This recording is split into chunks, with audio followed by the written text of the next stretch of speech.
Welcome to TheLizzLife. TheLizzLife. Welcome to the. It is not the critic who counts, not the man who points out how the strong man stumbles, or the doer of deeds could have done them better. The credit belongs to the man who is actually in the arena, whose face is marred by dust and sweat and blood, who strives valiantly, who errs, who comes up short again and again, because there is no effort without error and shortcoming, but who does actually strive to do the deeds, who knows great enthusiasms, the great devotions, who spends himself in a worthy cause, who at the best knows in the end the triumph of high achievement, and who at worst, if he fails, at least fails while daring greatly, so that his place shall never be with those cold and timid souls who neither know victory nor defeat. Theodore Roosevelt. That is one of my favorite quotes, which inspired one of my favorite books, Daring Greatly, from one of my favorite gurus, Brene Brown. Brene Brown is a vulnerability and shame researcher who has TED Talks and podcasts and many books, most recently Atlas of the Heart, which I have not yet to read, but I have heard incredible things. But her work has really shaped a lot of the way that I perceive my own strength and vulnerability. I've shared a lot of her work with our staff, with some friends, clients, anyone that I can share with. And now I'd like to share some of the lessons and tools that I've picked up as a result of her opening that door for me with you. So when we talk about vulnerability, and I said on my first podcast, I wear my strength like a suit of armor. And this podcast is part of my journey into being more vulnerable and authentic in general and also with you. There are a lot of different facets of the way vulnerability or lack thereof can contribute to imbalances in our lives. And I think that the ability to strip away and say, hey, I need help, or I could do this better. We talked about that growth mindset in the last podcast, is an act of vulnerability and is a crucial step, a crucial tool in moving forward and cultivating a life that serves you. When you can say, I have this shortcoming, I'm willing to be checked and clocked and grow, that is vulnerable. The ability to say, I can be hurt, allows you the space to have more empathy so that you also do not hurt others. And I talked about this before as well. When we talk about vulnerability and this idea that you cannot be hurt, and I think internet culture, dating cultures too, really has this idea that you can't hurt me, so I don't care about whether or not I can hurt you because what can you do to me? Or this, when we're dating, it's the person who cares the least wins. These are so wildly toxic. These are so detrimental to the human condition. Humans are not meant to be alone. We are meant to have connection and warmth. And Brene Brown talks a lot about our human need to feel belonging, and how we conflate true belonging with fitting in. And so we mask ourselves, we protect ourselves with this suit of armor in order to fit in where we think we need to. So this perceived strength, right, of fitting the mold of what we think we should be versus stripping it away and being authentic in who we are, allowing ourselves to expose our shortcomings and so on and so forth. When we mask like that, it actually stops us from true belonging. And so we constantly will seek out new stimuli to help us feel like we belong more or better or whatever it is. And it leaves us feeling empty and sad and disconnected. And we deal with a lot of depression and anxiety as a society because of it. This idea that we don't have connection is crushing us. It is crushing us. And we are so quick. There are two things that I talk about in terms of the internet and vulnerability. One is clout culture, where people are in an attempt to fit in we pick people in our sphere that have clout, that make us look good, that have lots of followers, whatever it is. When you do that, you sell yourself short of real genuine connection of people who see you, number one. And number two, cancel culture. Cancel culture does not allow for people to be vulnerable or to make mistakes or to trip up, because we are so freaking quick to rip people apart for a misspoken word or something that wasn't quite as articulate. We're all just out here doing our best. Doing this podcast is very vulnerable for me because I try to be really intentional with my words, but I don't always hit it. I don't always get the mark.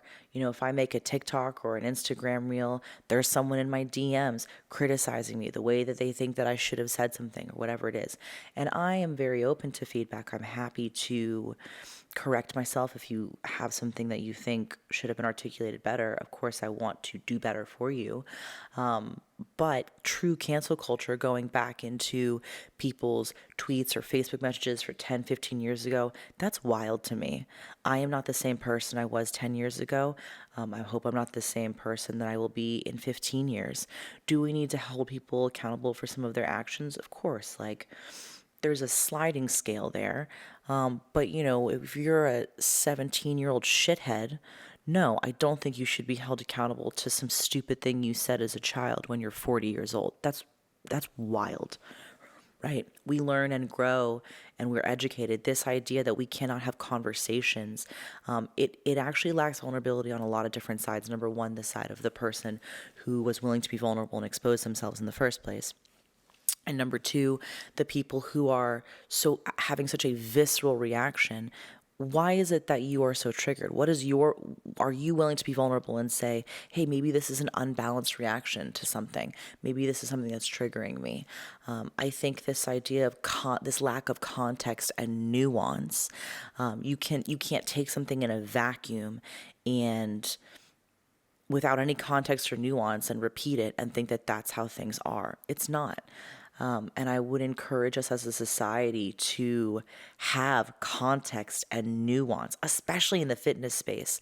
You get a lot of people with advice, or they speak in these absolutes, and this is what I was talking about with trainers. Trainers want to have all of the answers as if they have the secret, but there is no secret. There's no perfect way to do something. I mean, maybe if you want to talk about strength and hypertrophy or whatever it is, there is a most perfect way to do that, but it's not for everyone. You don't know people's injuries, you don't know their medical history, you don't know what's going on with them. So don't attack them online about saying, oh, this is wrong because of this reason, or you should be doing it like this, or whatever it is.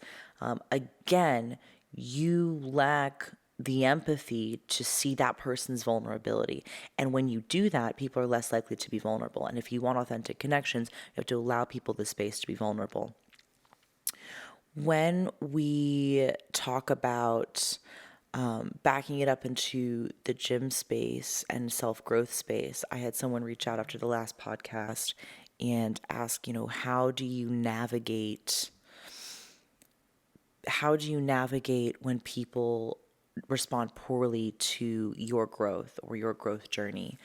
And respectfully, you might have to tell some people to kindly fuck off. You might have to tell people, who I am now doesn't recognize you anymore. And if you don't love and appreciate me as I am, you're not welcome in my sphere.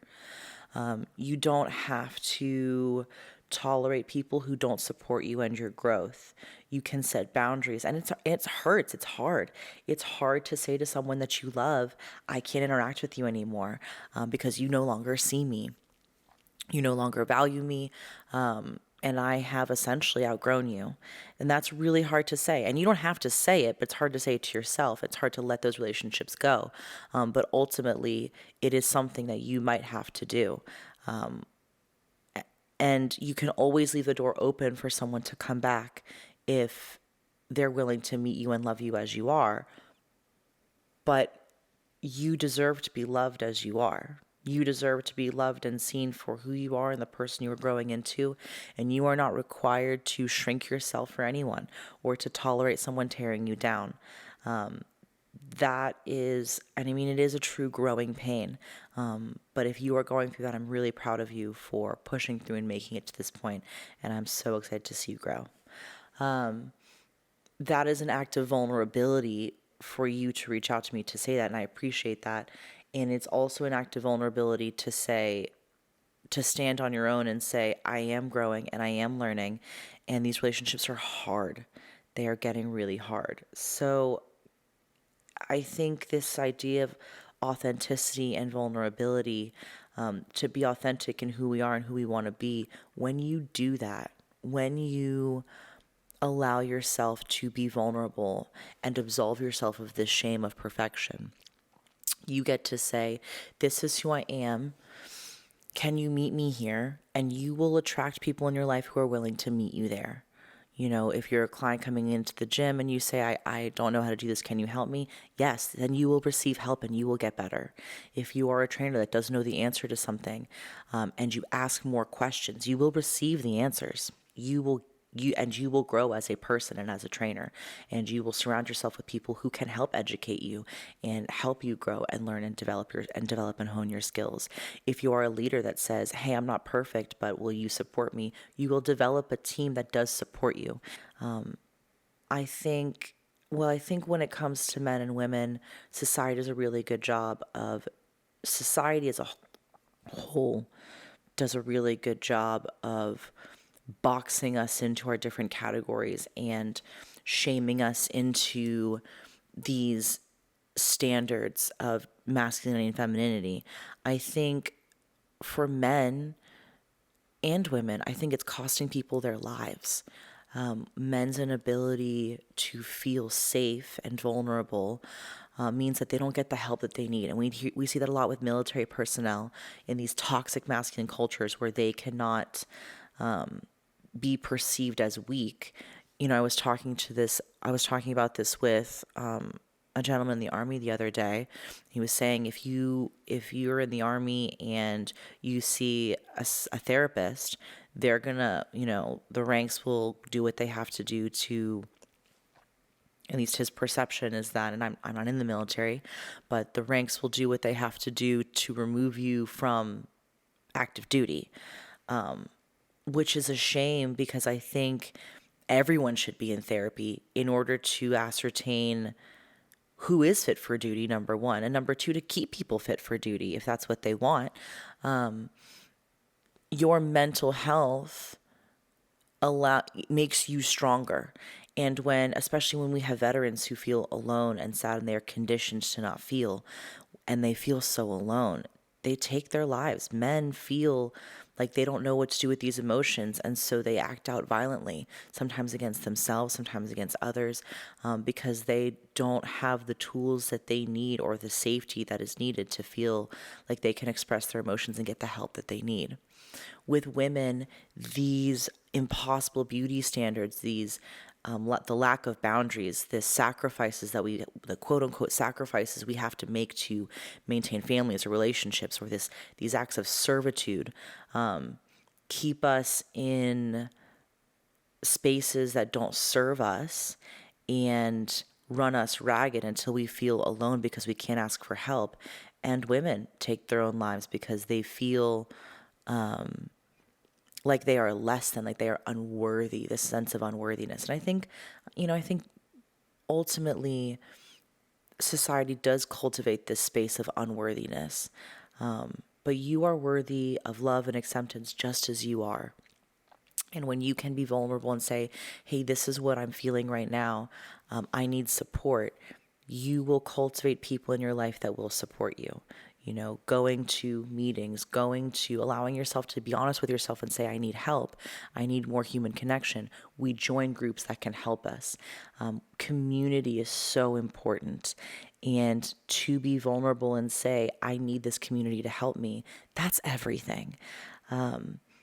There is no shame in asking for help. This lack of vulnerability, context, nuance, clout culture, cancel culture, it's all intertwined and intermingled in this lack of vulnerability and aggressive sense of shame that people feel about being themselves. I would encourage you to try to be as kind and authentic as possible. Allow yourself to sit with your shortcomings, sit in your growth mindset, sit in your vulnerability to help you have a growth mindset and connect with people, genuinely connect. Allow yourself to be vulnerable with people and say, hey, I'm not okay today. I need help. I'm not good today. I need your support. There is nothing wrong with needing to be supported. And I hope that if we all take responsibility for our own vulnerability and our own courage, that we individually we get to be the change we wish to see in the world, and we can create a more vulnerable, honest, and authentic culture that listens to one another and is kind. And that transition is going to be hard. I mean, people will still come for you. Strangers and nameless people on the internet will still be nasty. I posted some TikToks where people absolutely came for me. I just delete comments that I don't like, and I try, for people that are upset, I try to respond with empathy and with kindness and support. And if they still refuse to meet me in that space, or they kind of go off, blocked, access denied. I mean, you kind of have to decide individually how you want to handle that. You are obviously not required to be publicly vulnerable the way that maybe I am, or I am trying to be. I'll tell you, like, these last few weeks have been really rough for me, with some technical difficulties, with exposing myself on the internet.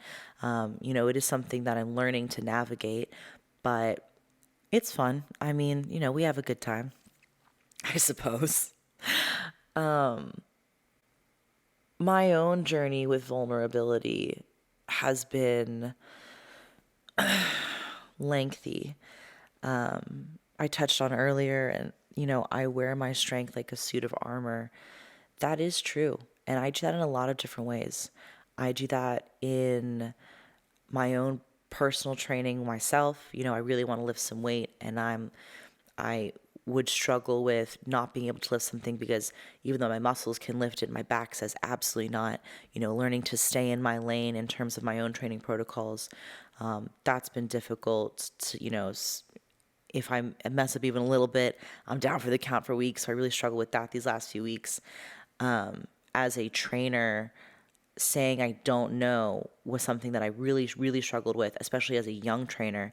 And you see this a lot on the internet. I see it so much with trainers in their early 20s, usually, or if you've just become a trainer, they really only want to work with people that are intrinsically motivated. They only want to work with people that are wannabe athletes. And I was like that. I really wanted to I wanted people as motivated as I was. And no one is going to be as motivated as their trainer. That's why there's trainers. That's why trainers have a job. When you talk about coaches and, coaching athletes, obviously that's a different realm.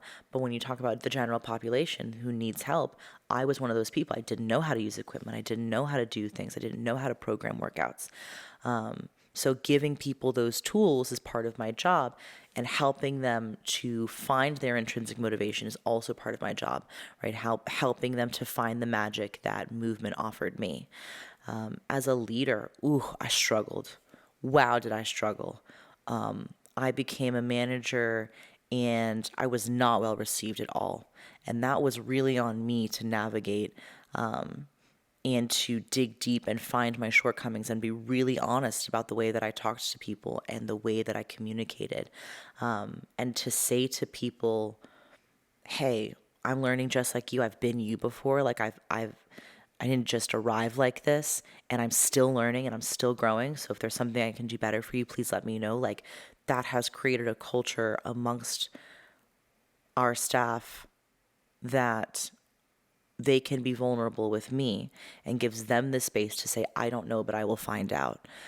That has been massively impactful. As a woman who also felt like I had to operate in that toxically masculine space, it's definitely a multifaceted and very specific environment for me, because I felt like I couldn't have good boundaries. I still had to look a certain way, or behave a certain way, but as a woman, but I had to essentially play whose dick is bigger with my coworkers, and I couldn't be vulnerable in any way or show any type of weakness, or I would not be taken seriously. So not only could I not be emotional or sad or vulnerable in that way, the way that my male counterparts could, also could not. But I also had to adhere to some beauty standards or aesthetic standards that maybe my male counterparts didn't. So, it was definitely a lot for me in that space. Now, I'm very happy to say, hey, I need a second. I'm not okay today. I'm actually very sad today. I'm going to need some help. I'm going to need to just chill for me for a second. I will get this done, by this time or whatever. I just need a day or two. As a woman, I do like to take care of my appearance, but I have no problem setting boundaries with what I am willing to do in terms of a nurturer, that kind of nurturing mindset that society puts on me. I will say to my friends, hey, I can't be there for you right now. Hey, I can't help you with this right now. Let's circle back to this. Setting those boundaries, communicating how you feel. That's super, super important. And again, I am someone who feels like I can take on the world, and I try my best. But I'm getting much better about admitting my shortcomings and admitting when I need help and when I am emotionally unwell. My clients will hear me say a lot, it's fine, I'm fine, everything's fine. Actually, everyone that knows me will hear me say, it's fine, I'm fine, everything's fine. Right on the verge of an absolute meltdown. And it's kind of a running joke, but I have some clients and we loathe the word fine. Fine is not good enough. To be fine is just simply unacceptable. I want to be better than fine. I want to be excellent. In order to be honest about where I'm at, I have to stop saying that I'm fine, and I have to say, I'm not good right now. But here's what I think I need to do to be better, right? And you talk to people that you trust. Maybe they are your friends, maybe they are mentors, maybe they are mental health professionals, whatever it is. But to be able to be honest and authentic about where you're at, and to be able to say, this is not fine. I am not fine. That's everything, because this idea that we are all fine and we're okay and I don't care and whatever it is crushing us all. It is keeping us stagnant. It is keeping us away from finding community and support and people that love us. It is keeping us from growing. It is saying, I am fine where I am and I don't have to take any steps to move forward or to be better because everything is fine just the way it is. To say I am not fine and I am not willing to be in this unfine space says I have to take an actionable step to move forward. There's a book, Atomic Habits by James Clear, that was really impactful, and I didn't realize that I was implementing some of these, and it gave a much better context for how I was trying to adjust my life. And essentially it is, think about the person you want to be, and you will create small habits in your life, some systems in your life that you execute every single day. Maybe you want to wake up and drink a glass of water every day. One small step, because someone who takes care of their bodies would drink a glass of water every day, and you want to be someone who takes care of their body. Whatever it is, just an example of, I'm not who or what I want to be. What are some actions that the person that I want to be will take? And then you do those actions. Actionable steps. But the ability to say I'm not where I want to be, that is an act of vulnerability. The ability to say to people around you, I am not fine, I need better systems, that is an act of vulnerability. So I would really, really encourage everyone to stand in the arena. And when you are standing in your vulnerability, so let me back up. The man in the arena quote came to me from Brene Brown, but essentially it is, to dare greatly means to be vulnerable at the risk of having the tomatoes thrown at you. And society will. They just will. but hopefully we can come together one by one and allow people the space to be vulnerable with us without attacking them, because we recognize our vulnerability in them. And we can only do that, we can only open ourselves up to that empathy if we allow ourselves to be vulnerable. To cut out the haters, to cut out the people who are not getting in the arena. Brene has this quote that she said, and it lives in my soul. She says, "If you are not in the arena with me, I am not interested in or open to your feedback about my work." But I think that language is so important and has been a really profound tool for me. If you are not in my corner, if you are not in my sphere, if you're not in my arena, I don't really want, I cannot allow myself to receive something that is not for me because you're projecting it at me. You kind of have to discern, as you are on your vulnerability journey, what kind of feedback you are willing to receive, because not all feedback is meant for you. Just because somebody throws something at you doesn't mean you have to pick it up. You can leave it there. You can step over it. You can walk around it. You do not have to receive something that is not for you. Just because someone is feeling triggered or distressed, we obviously want to be receptive to feedback that is relevant in our quest to be more articulate and more kind and more empathetic. But sometimes people are just going to be nasty. They are going to just hate because they can. They are going to project things at you because they can. And you do not have to receive that. You do not have to be open to their feedback about your work, because you are the one doing the work. You are, and they are not. And I cannot stress that enough. I see this a lot with clients whose families have strong opinions about them adding more vegetables, or, oh, you're obsessed with the gym, or whatever it is. No. They are not doing the work. They are not in the arena with you. They are not willing to be vulnerable and say, I want to do better. And therefore, they are not allowed to send that energy to you. You have to protect yourself and the person that you want to be as you move forward. These are things that the tools to be vulnerable include being honest with yourself, genuinely honest about your current path that you're on, and actions that you do that are impeding you from becoming the person you want to be. Vulnerability in saying, hey, I need help. Being honest about saying, you know what, I could ask for help here.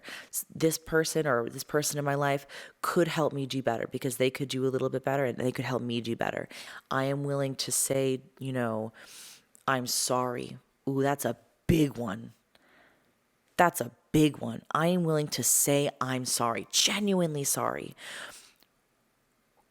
On another, like when we talk about kindness and empathy and apologies and growth, on your journey, on our journey, we're never going to nail it. We're never going to get it right 100% perfect. We are going to fuck up. We are going to mess up. The ability to say, I'm genuinely sorry. How can I make this better? Is so unbelievably profound.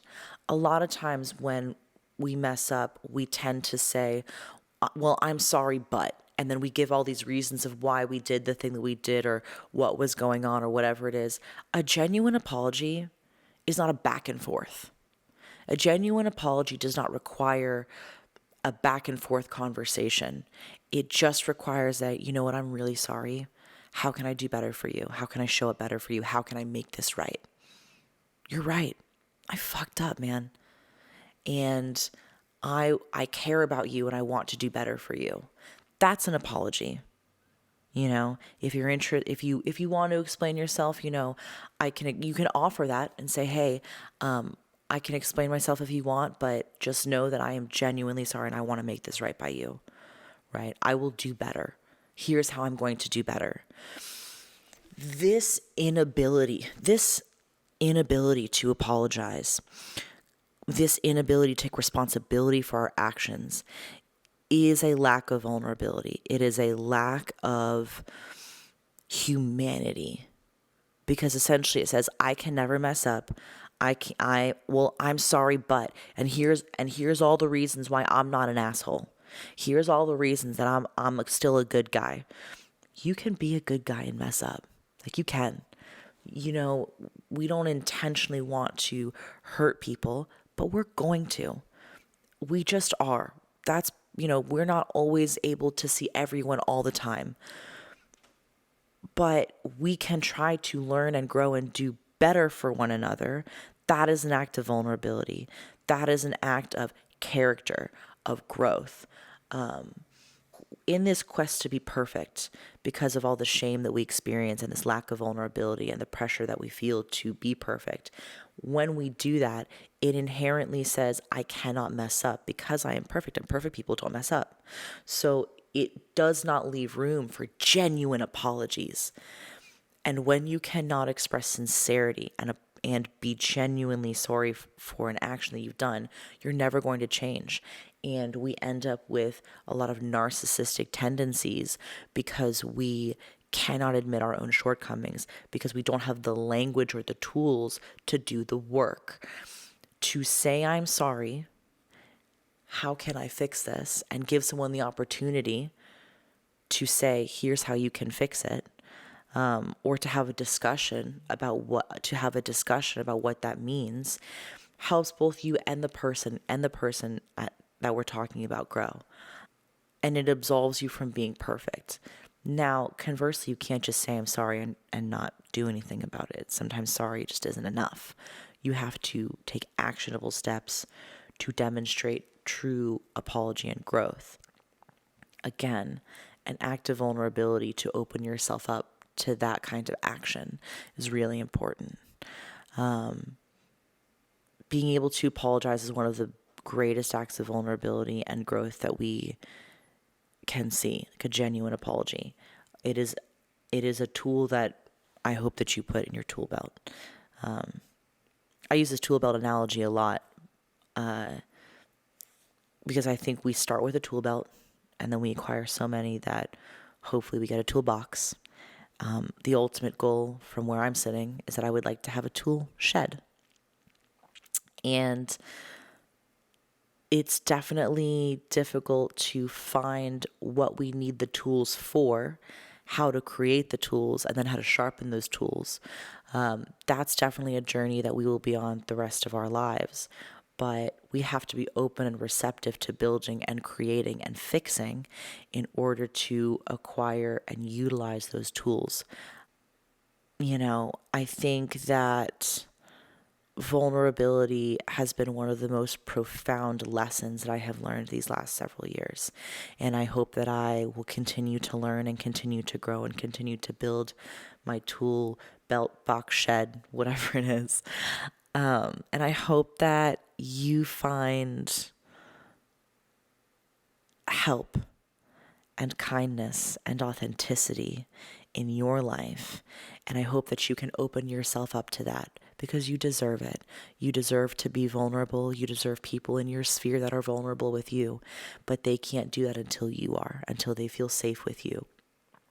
When you open yourself up to being human, you unconsciously allow other people to do the same. And that's where you get real connection. And that is the essence of the human condition. I hope you found today's podcast helpful. I hope that you were able to acquire some tools for your tool belt. If you have any questions, comments, concerns, feedback of any kind, you can shoot me an email at TheLizzLife, that's TheLizzlife @gmail.com. You can also follow me at TheLizzLife, spelled the exact same way, on Instagram and TikTok. You can find this podcast on Apple, Spotify. You can watch me on YouTube. If you have anything at all, I would love to hear from you. Thank you so much for joining me today. It is an absolute honor and a pleasure. Next episode, we're going to have a guest and a very special friend of mine. So I'm really looking forward to that. Please feel free to like, follow, subscribe. It would really mean a lot to me. Leave any feedback that you have in the comments. And I will see you next time. Remember to shine on, my friends. I believe in you. Welcome to the TheLizzLife. TheLizzLife. Welcome to the TheLizzLife. Welcome to the TheLizzLife. TheLizzLife. Welcome to the, welcome to the, welcome to the TheLizzLife. TheLizzLife. Welcome to the TheLizzLife.